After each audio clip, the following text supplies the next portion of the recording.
Sonic's Angel, and today I will be talking about something that could very well trigger. So there's a trigger warning for sexual assault and rape on this video. But I felt compelled to get my story out there. As you can tell by the title, this is going to be a very triggering situation. I was raped and no one believed me, though later on I did find out that one person believed me, my mother. Only one of these attempts, which there are 3 attempts, only one of these rapes I actually made an attempt to tell to the cops. I wasn't just raped once, it was 3 times, and now I will tell you each one. I had a best friend, well, 2 of them, actually, but this one is a lot older than me. I loved her. I used to babysit her kids when I was a teenager. We don't talk much at all today. But I began to realize that some friends are best left alone, and I will never forgive her for some of the things she has done and said. This is one of them. To protect privacies, I will not give names, but you will know the relationships of these people to me. And that is all you will know, as well as what exactly happened. So, my best friend, she arranged for me to spend a night at her house. I was 18, and at this point, had not seen her in 2 years. I was happy to be out of foster care, so I jumped at the chance. She had a boyfriend, and this would be my first time meeting him. They bought me wine coolers. Well, after some talking, drinking, and hanging out. Now, for me, I literally only had, I've always been a very light drinker, so I had, maybe 3 or 4 sips out of the wine cooler. So, after some talking, drinking, and hanging out, I went to go to bed. I was told by my friend that I would be sleeping in her son's room because her son wasn't there. He was at his dad's. And her boyfriend told me as I was heading to bed, "Don't worry, I'll be there in a little bit." I said, "No, he won't." I knew what he wanted, and I wasn't going to give it to him. I closed the door and attempted to lock it. Apparently, the bedroom door did not lock. I figured, oh well, he's just drunk. He's probably not even going to come in. I should have followed my first instinct and called my dad to come pick me up. But I didn't. Her boyfriend did come in, and he raped me. The next morning, I didn't take a shower. I called and got a ride. I don't remember if it was from my dad or mom, but someone came and picked me up. I then went home. I contacted the police department afterwards and made an attempt to report the rape. However, they interrogated me like I was the one who did something wrong. So what if I had 3 sips of the wine cooler? I was honest with them. And then they started talking about how they could charge me with drinking underage. Here I am, a rape victim, and I'm being told I could be charged? Fine, charge me, but please do something about my rapist. The rape kit showed tears and evidence of rape, but they still proceeded to do nothing further. Eventually, I ended up dropping it after a talk with my dad. My own father would ask me, "Are you sure this happened? Are you sure you didn't have sex with him and regret it because of it?" I was like, wow, okay, so it grew to the point I would not leave the house unless I had someone with me. My best friend, she stopped talking to me because how could I do this to her boyfriend? She thought I slept with him willingly, and I grew very jumpy. The guy I was seeing was very understanding and respectful. He believed me that it happened. It took years to finally stop looking over my shoulder to make sure he wasn't around.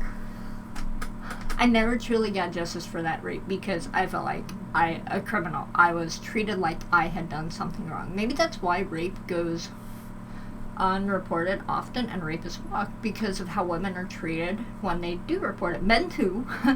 So don't think that I'm singling that out as far as women goes. It's men too. In fact, men are less likely to report it because who's gonna rape a guy? But you know what? It happens. So this is the reason my next 2 that happened never got reported. My former best friend is male. Oh, did I mention I had 2 best friends? Those are both female, or were female. Now I only have one best friend, female, and I love her to death. I actually had a male best friend. He was also one of my cousin's roommates in the past.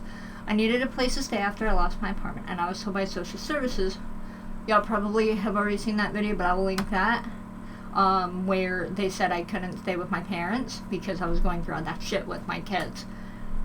So instead, I moved in with my cousin and her roommate. I was not allowed to sleep in the living room.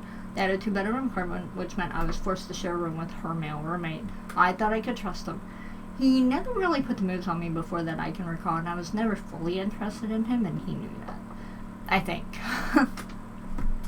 I don't think I ever gave him reason to believe I was interested. Well, one day I woke up and he was having sex with me. There was no consent given whatsoever, which constitutes as rape by definition. I was honestly scared what might happen if he knew I was awake and if I told him to stop. So I laid there pretending to still be asleep. That was the last night I ever stayed at my cousin's house. I called my boyfriend at the time and had him help me move to my parents' house. I couldn't stay in the home with my cousin and her roommate any longer. I'm honestly not sure if anyone believes me to this day. But some later accusations came out against him, and if need be, I would have testified. Not that they could have done anything, as I'm sure it was past the statute of limitations, but I would have done anything to help anyone else who might have been through the same thing with him. The next one of my own cousins. This is one that's hard for me, probably harder than most. You think your family will protect you and be there when you need them, not hurt you. Hang on.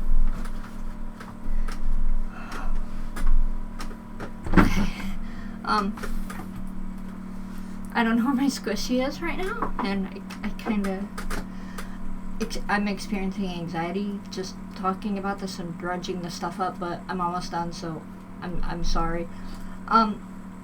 You think your family will protect you and be there when you need them, not hurt you the way this one hurt me. He came to visit one night, and I forgot why he was there, but on his way out, he stopped by my room. He literally asked me if I would have sex with him. When I said no, he bound me. He tied my wrists together, proceeded to have sex with me against my will, but I couldn't scream either. He overpowered me, and I was scared. What would happen if I screamed to alert my parents? When he was finished, he untied me and left. I hid crying in a corner of my room for a while. Then when I heard my mom still awake, I went and told her and my dad. Now, I know that some of my family believes I willingly had sex with him, likely because that's what he caused them to believe. And honestly, it hurt.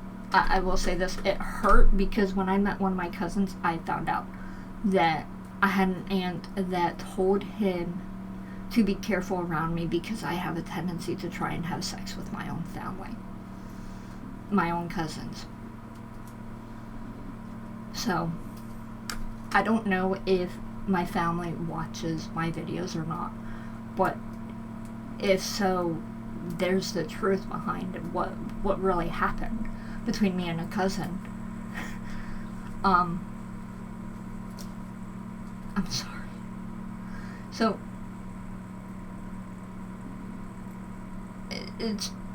they believe that because that's what he caused them to believe. He was manipulative and he was very charismatic. But it wasn't true. I do know that my mom believed me. I've not talked to him much since that day. But whenever we've been in the same house or the same room, I have been civil to him. Just for the purpose of anyone there. I even started believing for a while that maybe I secretly wanted it. I know now that's not true, and that's what he wanted me to believe. I am a victim, I am a survivor, but I'm not the reason it happened. If someone tells you they were raped, please do not treat them like a victim. Instead, help them. Find out what they need from you and give that to them. Be there, because the worst thing you could ever do is make a victim feel like it is their fault, or that they wanted it. I hope this video helps you to realize you are not alone. What do you need? Let me know. I will be happy to even just let you talk about what happened if that's what you need. If you like this video and it helped you, please like and share the video to help others. I do mental health vlogs every Monday, so feel free to subscribe to my channel to come back for more. And hit the little bell to turn on notifications so you know when I upload a new video. What would you like to see me do in the future? Is there anything specific that might help you out? Let me know. Thank you guys so much for watching, and I hope you all have a wonderful day. Or evening, whatever time you're watching this video.